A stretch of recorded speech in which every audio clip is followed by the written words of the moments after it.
working day at the UCMC topic. We welcome Principal Deputy Chief Monitor, Mr. Alexander Hook. Yours.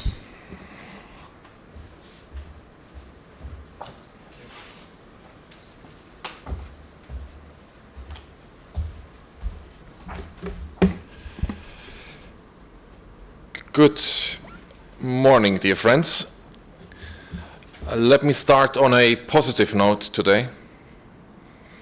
All our 14 locations in Donetsk and Luhansk regions have reported that last night was calm.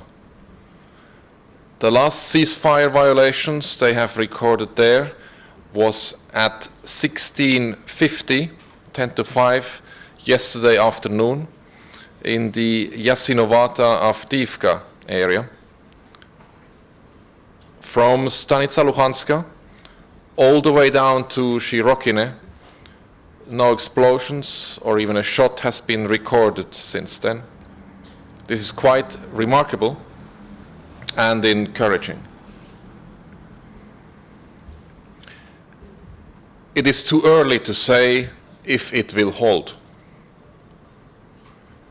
Predictions are always difficult, especially when the situation remains fragile and underlying risk factors remain in place.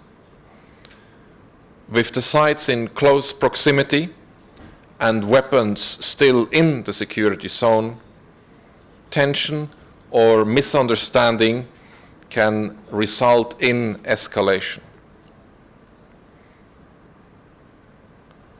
The cessation of violence over the past 20 hours follows a generally lower level of violence since the start of the new school year on 1st of September.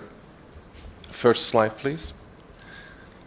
This graph here, visualizing the level of violence since the 25th of August, clearly demonstrates this drop-off of violence since the 1st of September. In some places, in fact, violence has almost been non-existent.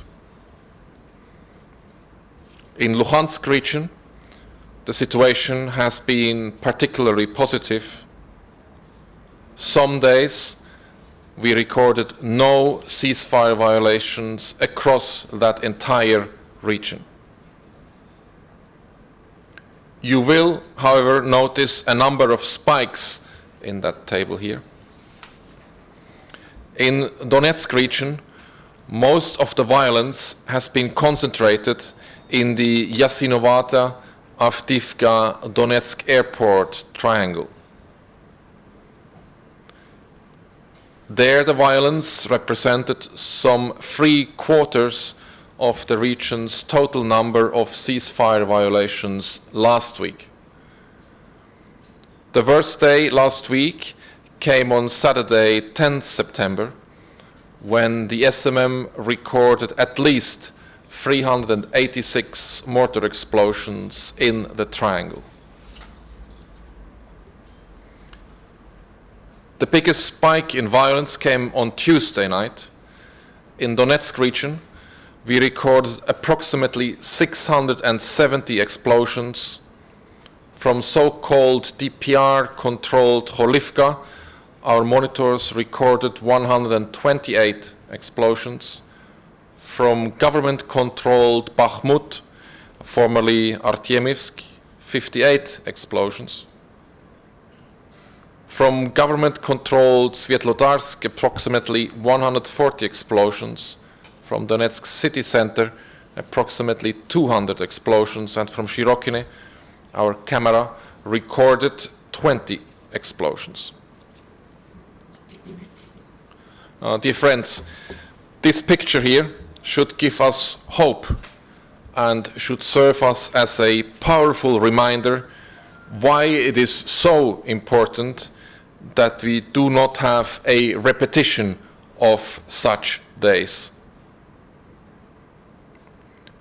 They remind us of the urgent need to make the ceasefire sustainable now. These sandbags here in this boys' school are there for a reason.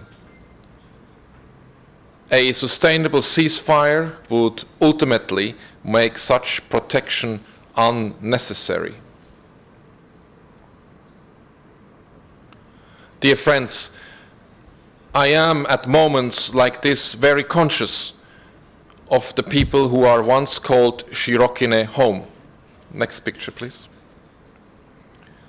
This recent image here, captured by one of our unmanned aerial vehicles, reveals the extent of the destruction in the village. It is a destroyed, deserted place. This too is a powerful reminder of the need for a sustainable ceasefire and calm so that people can return and rebuild their lives. The same could be said for many other areas on both sides of the contact line. For the hundreds of thousands of other people displaced by this conflict, so much more is needed if they are to return and to rebuild their lives. But adherence to the ceasefire and calm is a first step. To make the ceasefire sustainable, more distance is needed between the armed forces and formations. The sides are still positioned too close to one another. Both sides recognize the importance of creating a distance between the armed forces and formations. Weapons are still not withdrawn. Every day our monitors see them in the security zone: artillery pieces, mortars, and sometimes even multiple launch rocket systems. All of which should have been withdrawn a long time ago in accordance with agreed modalities and schedules. The sides have also failed to carry out their commitments on mine action. On this picture here, you can see what our monitors in so-called LPR-controlled Pionierske saw last week. Anti-tank mines embedded in the road, circled here in red. The sites are still not granting the SMM free and unfettered access. This is particularly the case in areas not controlled by the government. Dear friends, SMM access is not an academic issue. It goes to the core of a lasting ceasefire. If the sides are to adhere to a full ceasefire, trust between them is required.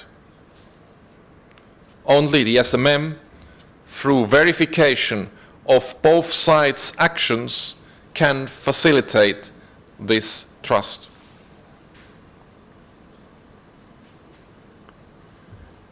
It is the absence of facts that frightens people, wrote the English writer Hilary Mantel once.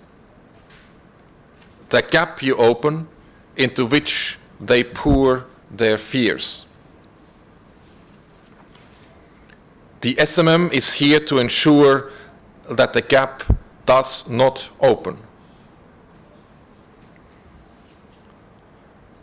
Now, let me come back to what I have said at the beginning. The current calm in the East. 20 hours of complete adherence to the ceasefire represent 20 hours of relative normality in a place that has known little more than violence for 2.5 years. Those 20 hours also constitute a strong political message. there is willingness and, more importantly, ability to stop this violence. The risk factors remain, and the sides urgently need to address them. They must disengage, withdraw weapons, and allow SMM freedom of movement.